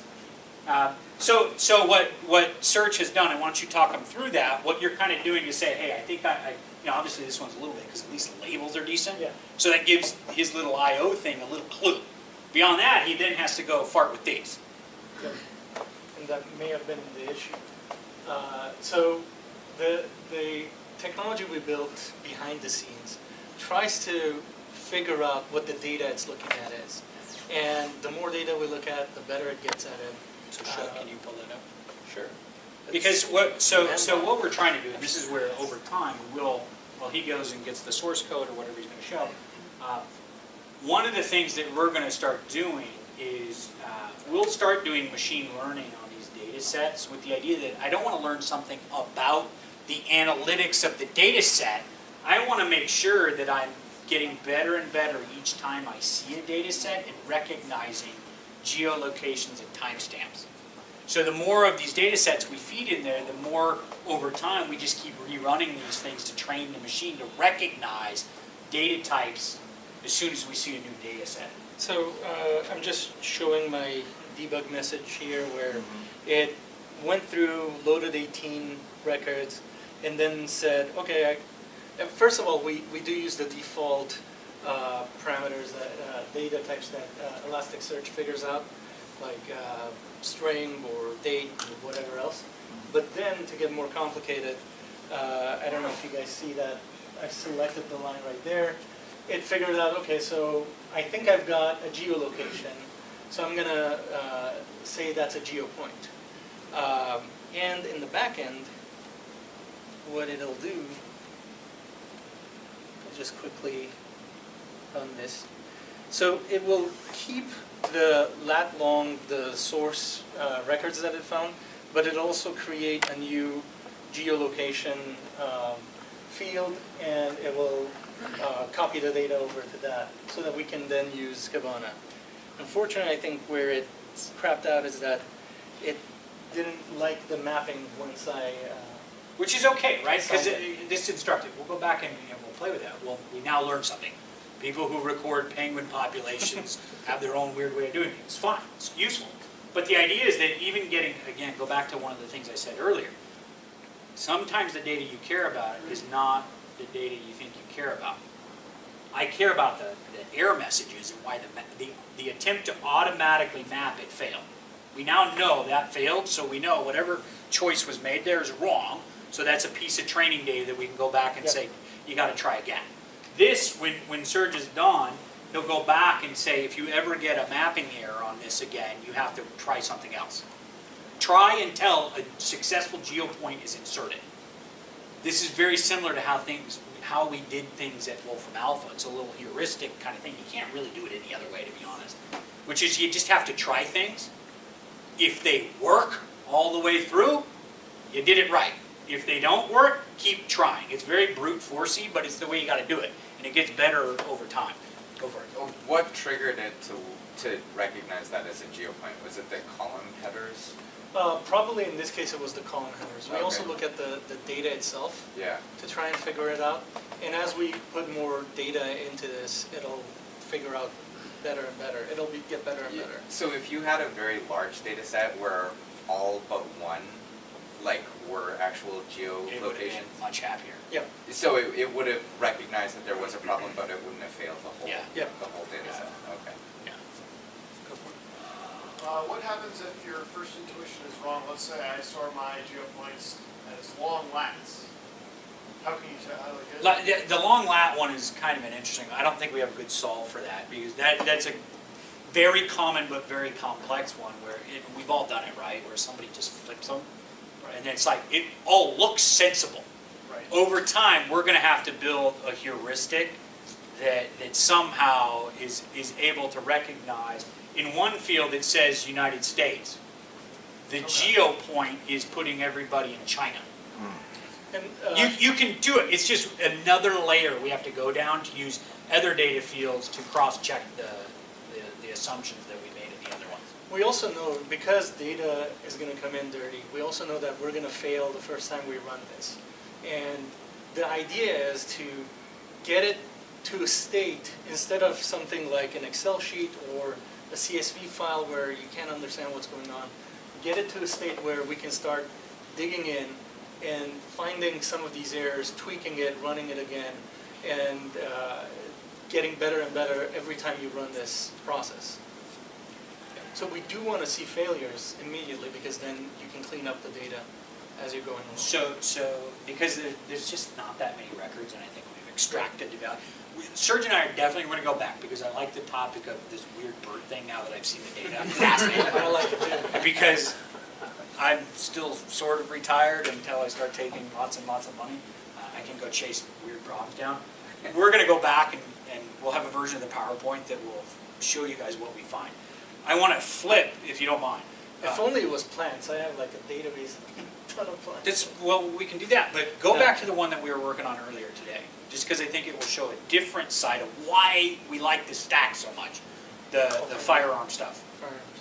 So earlier, because Serge was asking me, before we came here a couple hours ago, he's like, hey, I want to practice a few times, so just throw out some random topics. And so just, I tend to think topically, so I was like, look, find firearm sales data. I don't know. Let's just find a topical thing. These are manufacturers. So where did you go to get this data? I'll pull that up. And again, I know a lot of you aren't at this part of the funnel of data stuff, but really, wherever you end up being inserted into the funnel, somebody ended up doing this, and I think it's relevant for you guys to understand. We're trying to solve it at that funnel so it makes it easier once it gets to you guys. And so we can cut out all the bad projects before they get to anybody that has to do things at scale. It's the ATF site. So here we are on the Serge's computer has now been put on a watch list. And this IP address is on the watch list now as well. So this is the annual firearm manufacturers and export report. Okay. Serge called me a few minutes later. He's like, Russ, this is fucked up. And I'm like, and then he told me what was going on, and it's really interesting. This is why, again, the data your data you want to analyze sometimes is less interesting than the metadata about that data. There's all these news articles about how it's difficult to find firearm data. It doesn't surprise anybody in this room that it's difficult. It's amazing that you go back to your main site. Because I'll make a point. One, PDF format. Thanks, guys. Thanks. Okay, obviously to get it in this PDF, you have it stored in some structured way, but because you're being jerks about it, like you publish it as a PDF. The nice thing, again, if you've been inside the various plugin worlds of Elasticsearch, people have written PDF parsers and whatnot. So, Serge, I don't know how far you got on that. I use the Linux tool that converts PDF to text. And it got pretty far? And it gave me a tabular format, but then I had to clean up some of these. Well, go ahead, show people that. Because, again, we are in the business of using whatever tool is possible that we think other people within a company could deploy as well to get at the data wherever it is. Because sometimes that's the only way you can get at it. For those of us that worked in automotive, I got news for you. Dealers, they act like the ATF. They don't want to give you the data in any useful format if they have it at all. So Serge and I and others have gotten to get very good at taking the data however people want to do it. So this is the table that is on page 2 to 91. Cool. The text to PDF converted it somewhat to this table. I had to use some VI tricks to remove some of the extra lines and anything else. But now we at least we're into the ballpark of where we as a company and as a stack, CaseZero, can start doing work. We have addresses, we have some geolocation.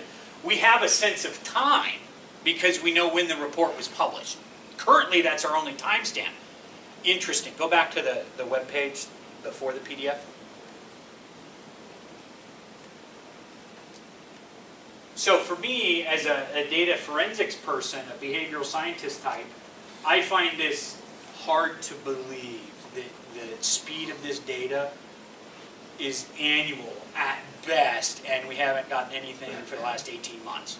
So I learned a little bit of something that I think is important to understanding whatever's actually in that data set. I don't know yet how to interpret this, but I think it's funny that there's a built-in lag to the data set that tells you something. So me as somebody doing forensics, I would probably start building up models that would show me what the lag actually is so I could predict. There's probably enough data to start doing predictions about where we're at, 2015, 2016.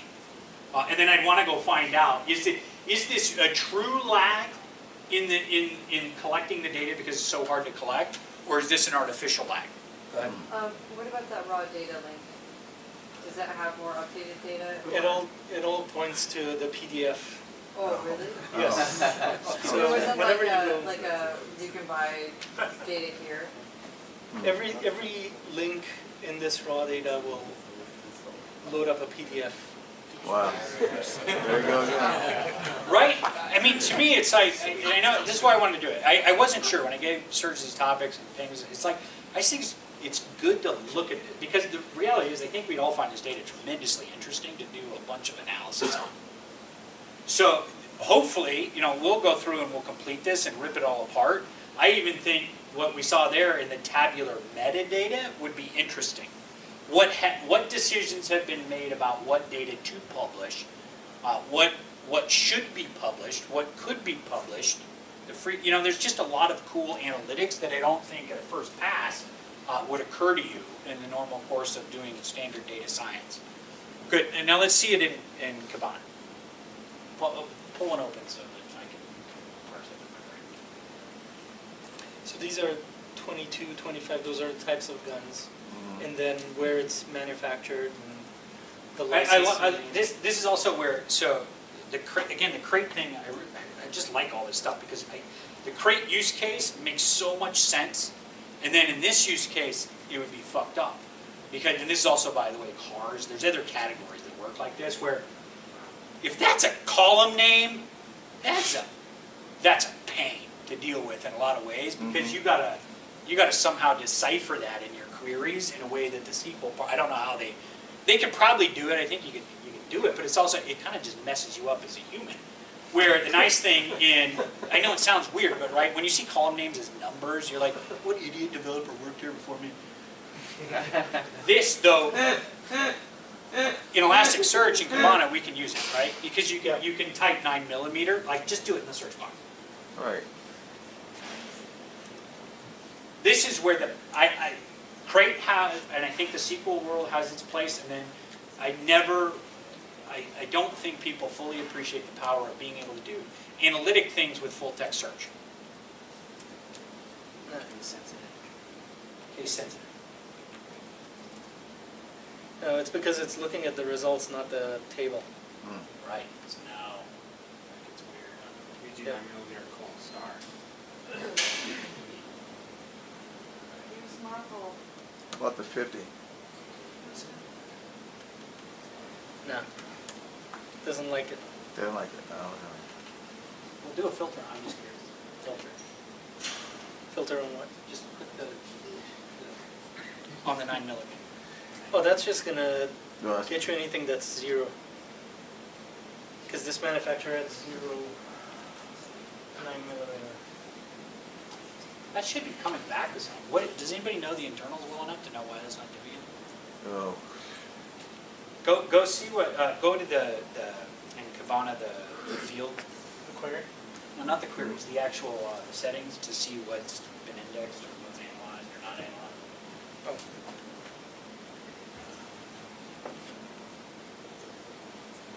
They should all be analyzed and indexed. So we'll go figure that out. That should do something.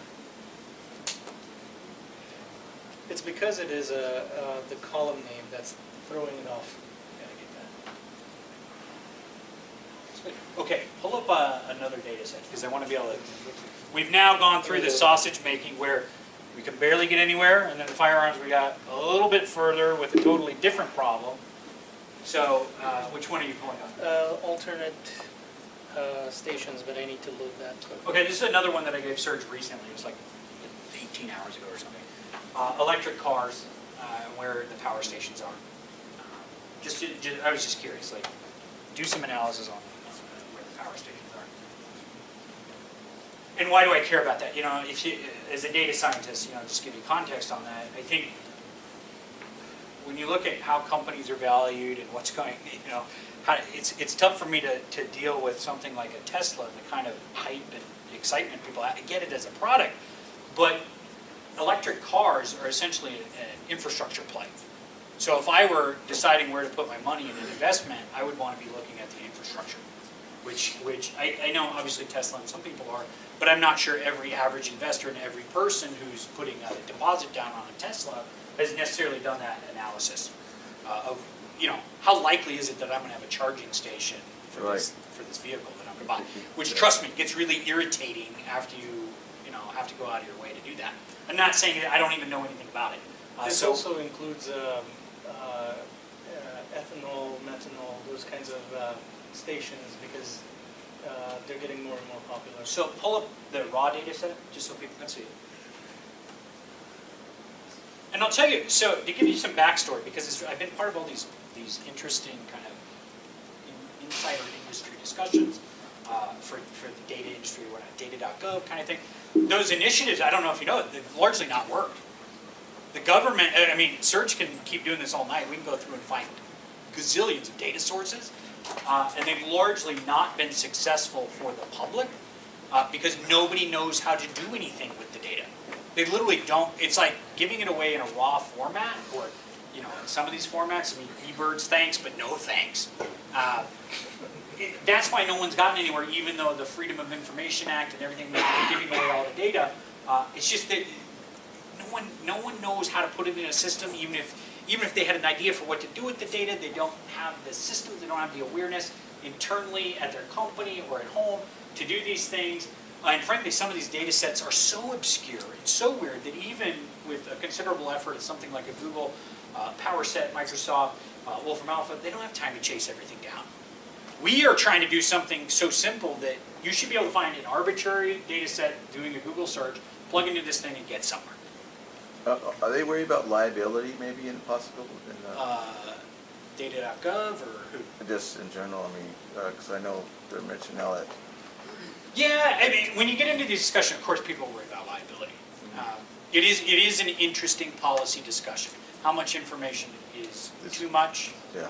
You know, obviously, New York City offers taxi ride behavior information. Are we crossing a line? Well, Because you all know, if you've done any sort of data analytics, you give me the slightest bit of forensic information, I could probably figure out who you are and what cab you were in.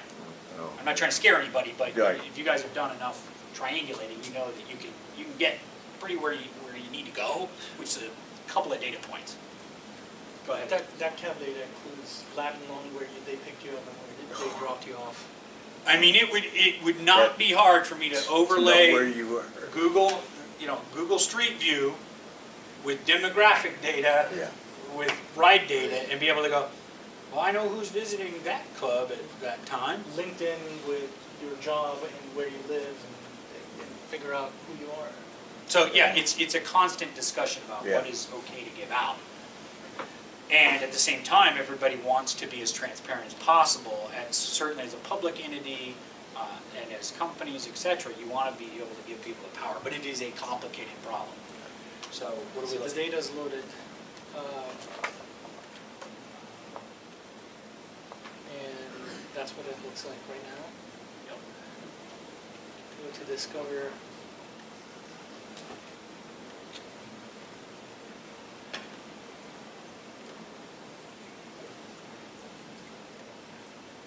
In our ongoing, just because I don't know how many people work actively in Kibana right now every day? Is the date picker not the most frustrating thing right now? Are you always like, man, why aren't I getting results? And you're like, oh, because it made a decision on the date for me and I can't remember where the link is. So it's pretty, okay, this is good. I'll tell you what, there have been meetings and things I've been in, just maybe this is insightful or not, where I didn't have to go any deeper than this screen. Because this tells you a tremendous amount. I mean, if you're someone that has to work on this admin side, you probably stare at this kind of stuff all day long, like 40 charts at once, right? Where you're really, this tells you a lot. Just when you see these little anomalies, you immediately want to drill in. So, what did we have to guess in here? Is there any work that we had to do in here? We did figure out that it has geolocation. Okay, so what was it called in their weirdo world? They had it latitude and longitude. Okay, that's fine. It That's was not good. bad. So that's fine. Go to your map. You actually, I'm also happy about this for those, because not that many people raise their hand as Kibana users. As a developer, I think, just as a manager of developers, I've always encouraged people to get decent enough with these kind of tools because they'll save you a lot of time. And I actually find if you get good with the tile map, it will really help your life. Because you can immediately spot, interesting things in the data that your brain can't really spot any other. We're very conditioned, by the way, as like humans that have been cartographers since we were, scratching things on rocks. We really are good at recognizing data in this kind of mercantile projection. We can spot things very, very quickly. The other nice thing, and I don't know where it is on the screen exactly, this is how I cheat to write all my queries. I go make a Kibana thing and then immediately steal the query and go do something with it, which I'm sure anybody who's a Kibana user knows that. Where is it? Somewhere around here, I don't know. Somewhere there's a way to get to the query and then you can run all sorts of cool things. Change the view from the heat map to give me the circle markers. This is a little easier view of this data. So, based on this, again, if I go back to making a personal investment decision, which nobody should be doing, but because I'm retired, I guess I can do that without getting too much trouble. This would tell you something about where you might want to put your money.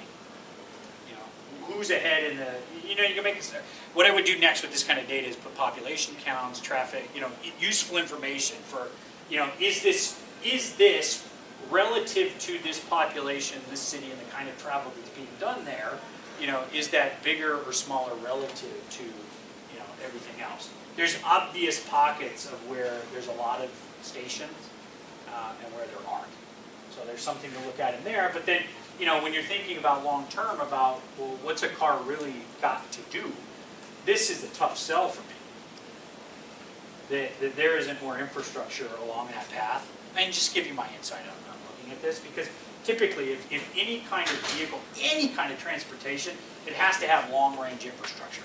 And right now, we simply don't have that long-range infrastructure based on this. That's what I'm looking at. Is there anything in Nevada at all? Not much. Not much. Not much. Oh my God. Ain't nobody going. Well, which, and again, it's like, if you're a city planner and all you care about is Las Vegas, it probably doesn't concern you. Yeah. Unless you're part of the tourism board and you know that, there's other things I would do. People who visit Vegas, where do they come from? Yeah. I would want to make sure that I'm optimizing along that path. You're going to be out there in those hills. So Vegas has it. I quickly put a filter for NV, so I can just narrow it down. Now, so because what's our time? I think we're past it. Yeah, we're past. What I would do, I'll just give you that, and then we'll kind of conclude. Other things that I would do to enhance this, and where Serge and I are going to take this next, is we want to lay on that tourism information. We want to put in the travel times. We know how to get the data for the car sales within these things. There's a lot of things that we would just want to present as data layers on here that would give you contextual awareness for how to evaluate this data point by itself. We're already learning a lot just looking at the data points. Now I'd want to contextualize it with as much stuff. I think, this is where I'll conclude and rewind it back where I started. I find that in data science, the real good data science never arrives at a conclusion, but ends up finding more questions. So for me, these have been interesting sausage-making sessions because they've led me personally to want to know more about the source of data, the method in which that data was collected, why or why not more of it isn't available, why these systems are working or not working, and ultimately go back to one of the things I said, whether it's valuable to continue doing the analysis or not. So, at the end of this, when we talk about data, I'm not sure I know what we're talking about, other than it's a process of figuring things out. So I hope this was useful and interesting to kind of see an application of using the technology, actually doing stuff. And it was a nice juxtaposition of folks that are deep in the internals and making a huge technology stack on top of it. So, questions? Thoughts? Useful? Cool. Thank you, guys.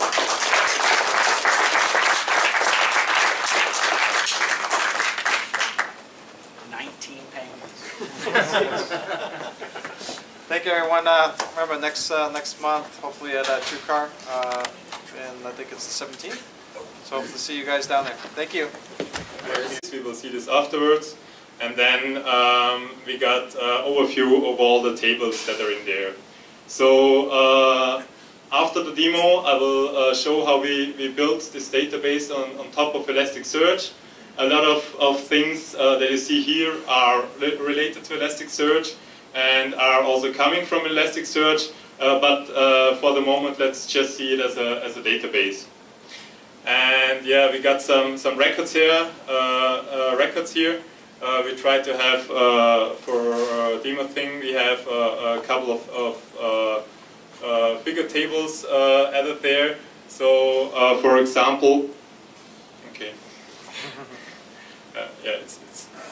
I have to rearrange things a little bit. Sorry. One thing I forgot to mention is that I'm not used to talking into microphones. Yeah. So we got this, for example, this GitHub table here, which says first thing partitioned. We will also see afterwards that we are very transparent with how things are partitioned in Crate. And then we see a couple of other metrics, like how many shards we have at the moment, how many shards are started, and yeah, also the size of the data inside, and so on. Then we see here that we have a partition column, which is month partitioned in this case, and then we also see here the partitions.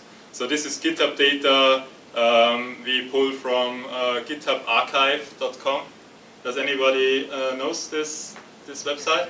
Yeah, it's basically every event that ever occurs on GitHub is published there, and you're able to download this data in, I don't know, whatever data format. We built an importer for this, and it's a nice possibility for demos, which I'm not using today. I'm using other data, but just saying. What we see in this table is also that we, as a database, we have additional types compared to other databases, like the actor, and the actor is an object. An object can also have defined types. We will see this a little bit later then. And the thing I want to use is the steps table, which is also partitioned and also by month. But before really starting with the queries, I will show you a cluster. So basically what we built here is an overview of the current cluster, and we can see here that in our demo cluster are at the moment 12 nodes. Yeah, if you go then through the nodes, you see things like CPU usage, heap usage, whatsoever. Okay, basically that's our admin UI, and now I will show you some queries. So what we try to do is we want to really work with big data. I talked about the use cases, IoT, event-based data that should be somehow shown in a dashboard, and they are generating data and data and data. And what we want to do is we want to be in the States with jet lag and also in front of Elasticsearch crowd, so please be kind to me and don't give me too hard time. Okay, I also brought two of my colleagues with me. It's Jodok, one of the founders of Crate.io, and Michael. He's working in my team as a developer, and I'm very glad they are here because they know much more about Crate from the technical side than I do. So could be when there are any hard questions, I will hand them over to them. Okay. So let's get started. As I said, I'm Johannes. I'm head of integrations at Crate, taking care of the team that does everything besides core implementation, providing all the support for platforms, drivers, etc. I'm also a product owner, so preparing everything that teams are ready to make it awesome. What is Crate? One of our slogans we use is puts data to work simply. So Crate is a fully sharded, distributed, horizontally scaling SQL database with real-time search and aggregation to build very free applications and services at scale. That's a very marketing-ish sentence, but it basically describes what we do. So it should be super simple to use and operate, plays well with others, and delivers fast results.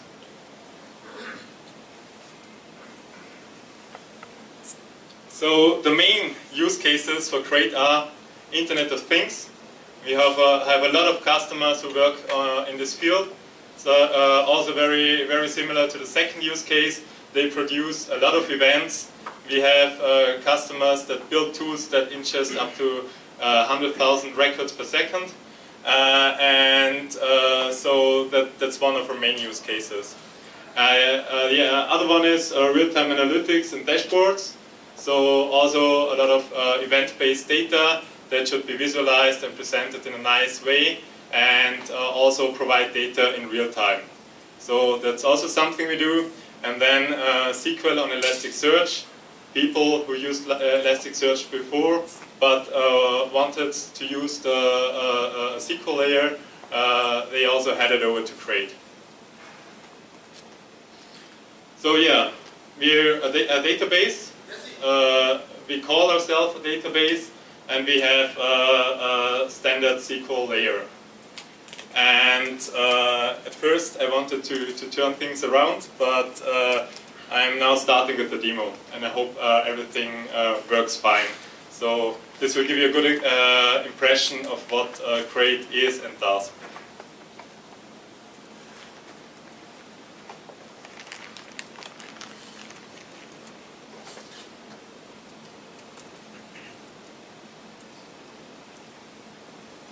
So basically that's the thing that really shows Crate.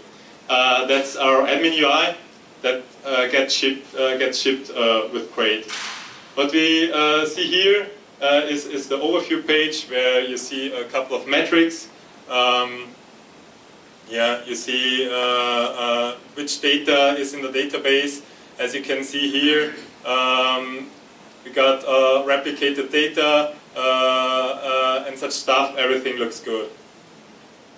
We got a console where you can enter queries, work with live data in real time.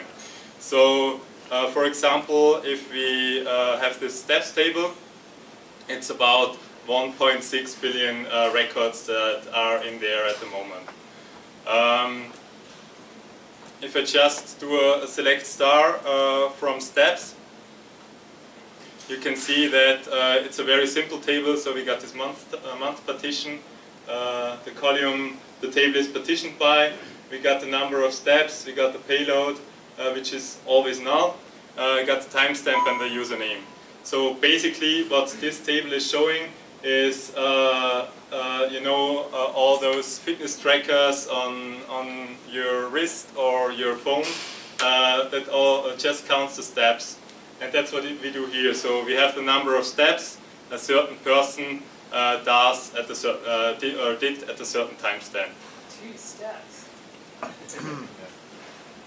What? 2 steps. Yeah. Yeah. Or 15 steps, for example. At this timestamp. Yeah. So we collected them, and to be honest, I don't know where we took the data from. It's just the format it was provided, but it's a nice use case, and it shows how things could work. So we already did this over 1.6 billion records. We did this count star, and it took us 0.33 seconds. Now we can also sum the steps.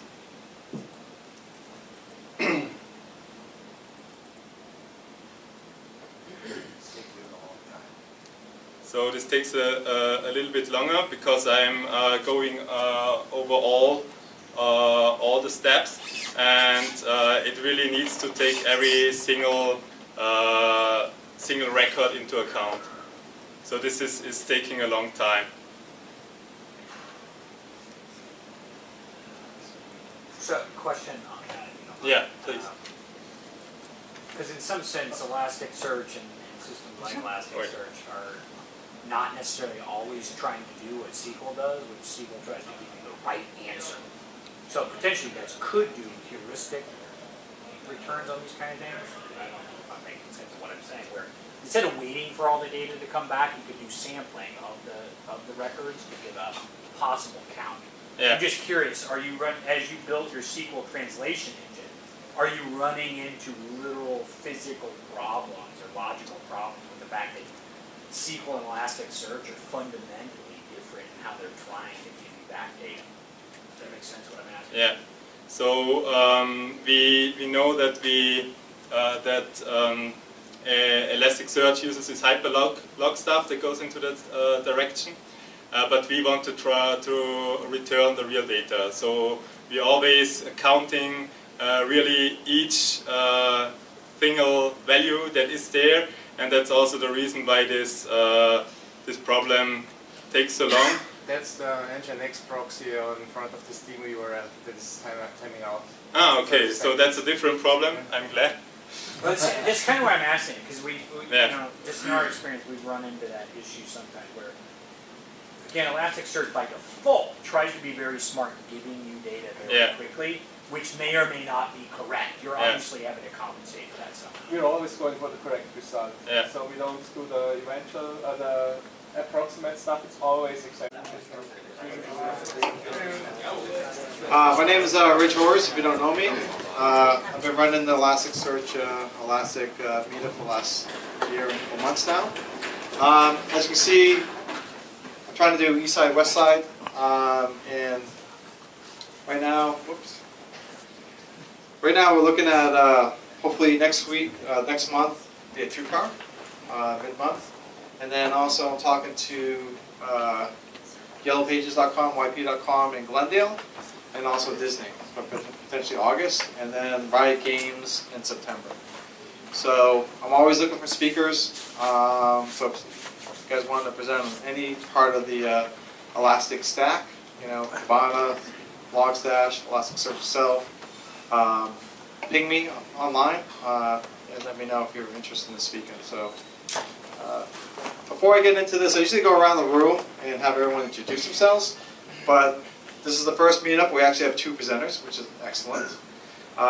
And what's nice is they're both building on top of Elasticsearch, building their products on Elasticsearch, so a couple of vendors doing this.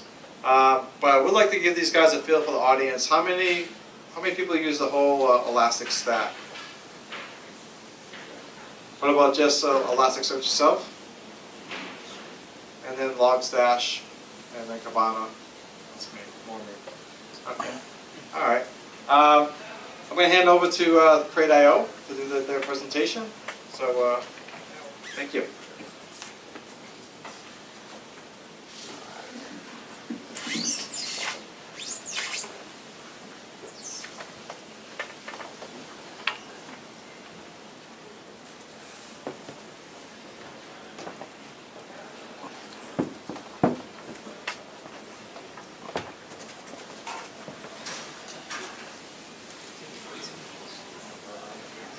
No.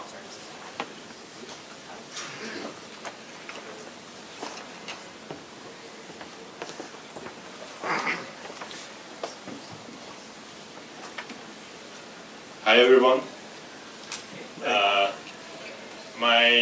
My name is Johannes, and I'm from Crete. I'm from Austria, and from a part of Austria where a lot of people say about that they are not able to speak German. So I'm now giving the presentation in English. So as I'm not able to speak German, and it might be a little bit hard sometimes to understand, so if you don't understand anything or have any questions, just raise your hand or just ask. Also, we're now on a West Coast trip. So we started yesterday from Zurich, heading over to Los Angeles, and this is today's a second day in the States. As I learned yesterday, what we did was a red-eye flight, so we extended the day to 25 hours.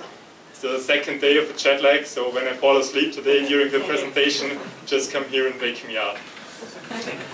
I'm talking about Crate.io today, and the title is how we build Crate on top of Elasticsearch. That's also the one of the most important parts. It's Crate is based on Elasticsearch, and I once did a meetup in front of an Elasticsearch crowd in Vienna. It was only, I think, a fifth of that size, but those were the hardest questions I've ever heard in the whole in my whole time presenting Crate.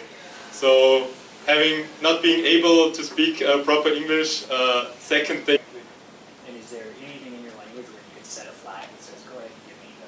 Then it would be a function. Then you would do the whatever, select hyperlog from something, but the default SQL behaves like SQL. Okay. And also no limitation on shard results, limited 1,000 results per shard. We're not having that. We are not using the query engine at all of Elasticsearch. We're just using the CMS and stuff, but not the query engine. So you're not running the hot shard issues? Sorry? Sorry? You're not running the hot shard issues on the backend data? What's the hot shard issue? Like let's say on your backend, one of your shards is, for example, say with a name search and Smith, and you're trying to do a smudge statement, you're not hitting that, you never hit the issue where the shard just gets kind of pummeled with the way the query's coming by. I mean, it seems to me like this depends on how you shard, what sharding key you're using. If you route all the Smiths to just one shard, then we'd be using the same mechanism. I think, not entirely sure if I understood your questions right, but I think we'd run into exactly the same issue. But I would need to understand it closer. I'll Google for it meanwhile. Okay, so let's try to run this again. It won't time out. It takes 50 seconds, and the timeout is at 30 seconds. Okay. Then try the next query. So what we then can do is that we sum the steps, and we give a username and a partition. So we say, okay, only the steps that were did by Gosinski in September 2014 should be shown. And we see this is much faster. So what we're doing is, as said, this table is partitioned. And we are making this transparent to the user who is using this stuff. And they are doing analytics. It's quite unusual that they do it over years. So normally they have much smaller resolutions, and they are making use of partitions. And we are making this very explicit to the user that he's able to partition a table. that he is able to query on that thing. And we have a quite optimized execution plan for whenever you use partition columns in your query. So this really looks... No, it's just behind the scenes to give you the context to Elasticsearch. Every partition is one index in Elasticsearch, and the table is the alias there. But this is happening transparently behind the scenes. You don't have to create the alias, it's just creating it, and it's also in the query planner optimizing which indexes it's waking up. So it's not waking up all charts, but only the ones that are taken care of in the where clause. So we are hiding basically the whole indexing and aliasing stuff behind this partitioning. And that's why we then can run a query over 200 million records that will then only take 0.02 seconds, which is quite faster than the timeout we had before. Yeah, and then we are also able to do group by. So we are now looking at this user Gosinski. And also on the data from September 2014, which is also the partition thing, and then doing a grouping on the